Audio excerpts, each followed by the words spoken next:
वैज्ञानिकों ने चीन में एक नए वायरस की खोज की है। यह virus H1N1 swine flu virus के जैसे ही है। H1N1 स्वाइन फ्लू वायरस जो 2009 में एक महामारी बन चुका था, उसी का नया स्ट्रेन है ये वायरस। इस पर चाइना और यूएस के वैज्ञानिकों ने एक रिपोर्ट तैयार की है। इस रिपोर्ट में यह सामने आया है कि ये वायरस एक नया महामारी बन सकता है। इस वायरस में महामारी बनने की पूरी क्षमता है। अगर इस वायरस को समय रहते नियंत्रित नहीं किया गया तो जिस तरीके से 2009 में H1N1 स्वाइन फ्लू पूरी दुनिया में फैल गया था, उसी तरह यह वायरस पूरी दुनिया में फैलकर तबाही मचा सकता है।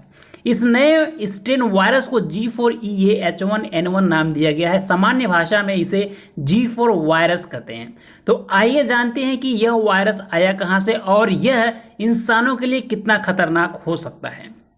नमस्कार, इनॉलेज टाइम यूट्यूब चैनल में आपका स्वागत है। दोस्तों, तथ्यात्मक, जानकारीपूर्ण और ज्ञानवर्धक वीडियो देखने के लिए इस चैनल को सब्सक्राइब कर लें। तो देखिए, स्वाइन फ्लू एक वायरस का ग्रुप है। इस ग्रुप में बहुत सारे वायरस होते हैं। इसमें H1N1 वायरस भी शामिल है। वैज्ञानिकों की रिपोर्ट में कहा गया है कि इसी H1N1 वायरस का म्यूटेटेड फॉर्म या इसी से रिलेटेड एक G4 वायरस चाइना के सुअरों और इंसानों में मिला है। चीन के पीक फॉर्म में ज्यादातर सुअर G4 वायरस से संक्रमित हो चुके हैं और वहां पर सुअर से ये वायरस इंसानों में आ रहे हैं तथा कुछ इंसानों में इसके लक्षण भी देखे गए हैं। तो चीन में पाए गए G4 वायरस की रिपोर्ट और उससे संबंधित तथ्यों की बात करें तो चीन के कुछ इंस्टीट्यूशंस, जिसमें the national influenza centre of China भी शामिल है, कि कुछ वैज्ञानिकों ने पीक सर्विलांस प्रोग्राम पर काम किया। पीक सर्विलांस प्रोग्राम 2011 से 2018 के बीच किया गया। मतलब इस प्रोग्राम के तहत 7 साल तक काम किया गया।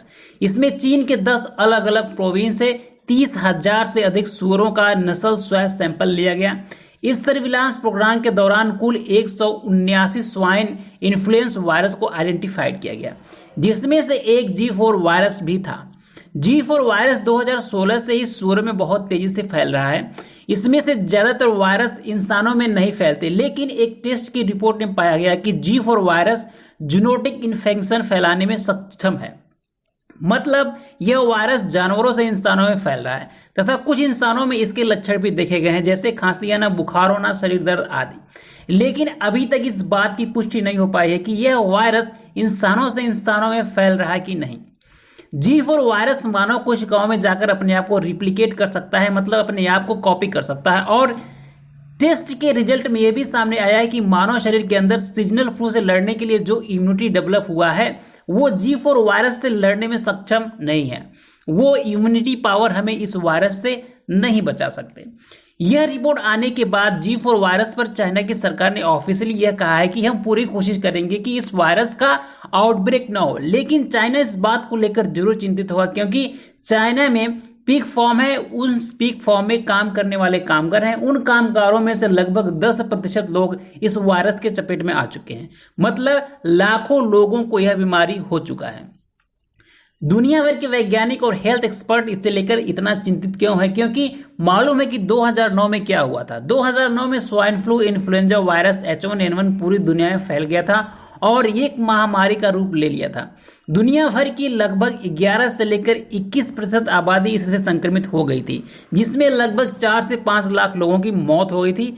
चाइना कह रहा है कि यह वायरस सुअरों से केवल इंसानों में फैल रहा है, लेकिन वैज्ञानिक रिपोर्ट कहती है कि यह वायरस बहुत जल्द म्यूटेट हो सकता है और इंसानों से इंसानों में फैल सकता है, जो बहुत ज्यादा खतरनाक है।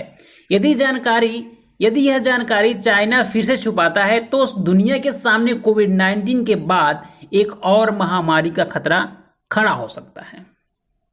तो आज के लिए बस इतना ही। फिर मिलेंगे एक नए जानकारीपूर्ण और ज्ञानवर्धक वीडियो में। तब तक के लिए